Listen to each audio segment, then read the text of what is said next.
revolution going on in rec rooms, offices, and classrooms around the world. A revolution in which 15 million people are taking part. Internet. The internet is the highway. You know, I can even send email on the internet. Can you explain what internet is? So you sit down, you say, what do you think of the Raiders? And 500 people answered you.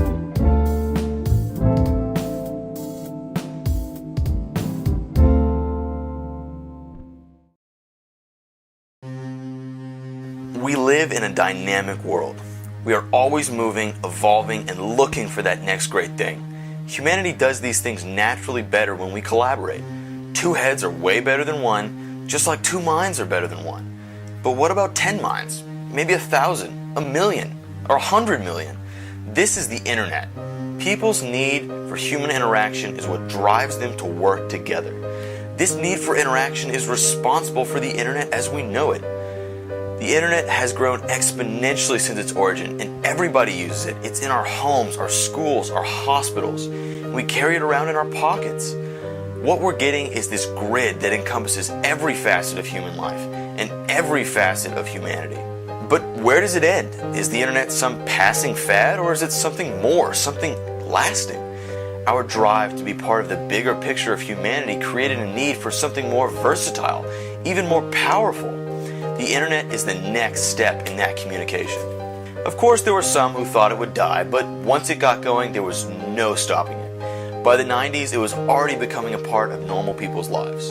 Internet companies like PayPal and eBay started popping up and giving people a real reason to use the internet, besides as just a means of communication. But as the internet has evolved, how has its influence changed? What controversies has it sparked, and what possibilities does the internet hold?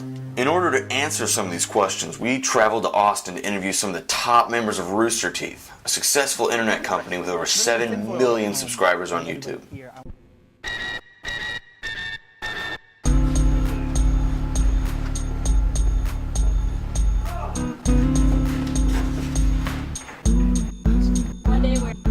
Does that look weird? Does it look weird? Hi, I'm Joel Heyman. I work at Rooster Teeth Productions. I mainly have been doing commercials over the past 10 years. Mostly TV commercials, some internet things. So I started roughly 3 years ago. So my name is Barbara. I'm the community manager. And I do a number of other things, including all of our social media, our marketing. I co-direct RTX, and a bunch of other fun stuff like that.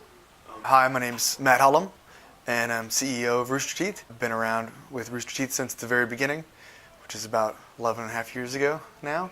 Bernie and I were really good friends in college. Bernie had a couple other friends, Jeff Ramsey and Gus Sorolla, who also work here.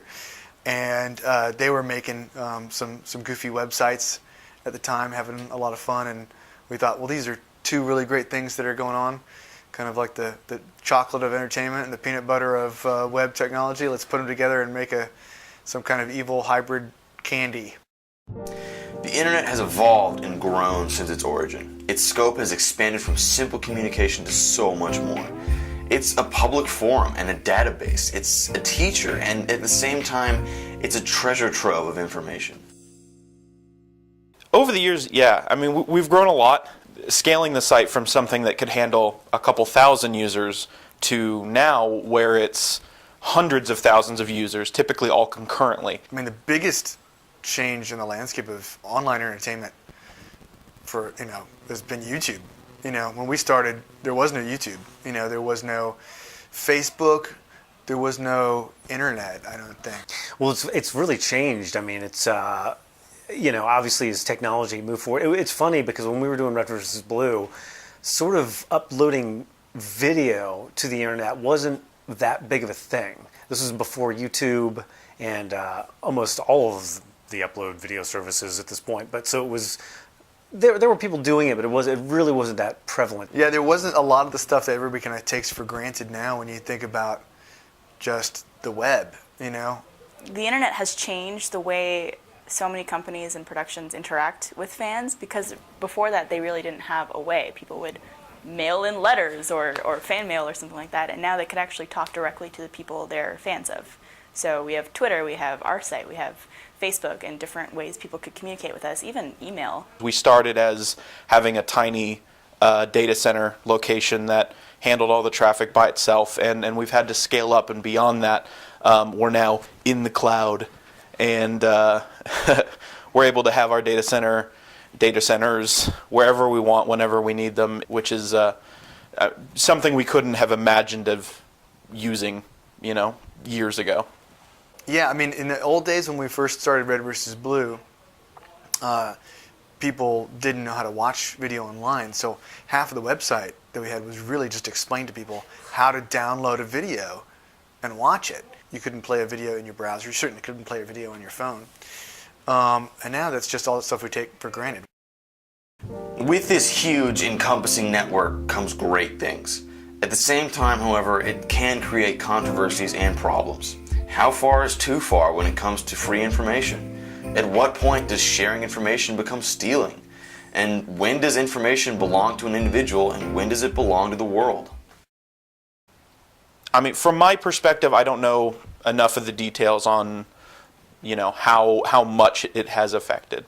From my perspective, it hasn't hurt to the degree that that it hurts other people, and that's primarily because we are a online product. Why pirate something? Why worry about the viruses and all the the nefarious stuff out there when you can just go to roosterteeth.com or you can go to youtube.com? I think if you can make the content as easy to access as possible, that hopefully that cuts down on the need people feel sometimes to do that. I think that was really what helped piracy in the music business decline some, was that iTunes came out and was so easy for people to just click and buy a song. It was almost easier than pirating it. We live in the crucial time that marks the start of the technological explosion that will define the generations that follow us. With this technological boom, the internet has the potential to be intertwined into every part of our lives. Through the internet, the objects that we normally consider unchanging and inanimate could become dynamic and intelligent. What potential does the internet have in a future based on technology? With the number of internet users increasing by over 6,000% since 1995, the internet's rapid expansion does not seem to be stopping. Projects are underway that will bring the internet even further to those in third world countries who currently don't have access to it. I do think that online video, or internet entertainment, however you want to phrase it, will be the dominant form of media in a time period like the next 10 years, but everything always seems to take 10 years longer than you think it will, so maybe the next 20 years. But I mean, it's growing so rapidly. It's crazy. I hope part of it is us, that we're doing well. I think we're trying to make good stuff, and people are responding to that. But I think it's also that just the market in general, people are more receptive to online video. So that's great too. While some may think that estimates of the internet's role in our future are exaggerated, there is no doubt that it's had significant effects on modern life. One of the greatest things about the internet is that we get to make it what we want. Future generations will look back at what we contributed, what we created, and they'll learn about us, just as we learned about our ancestors by studying the documents that they left behind. We all have the opportunity to positively or negatively contribute to the lasting legacy of our generation. And that is awesome.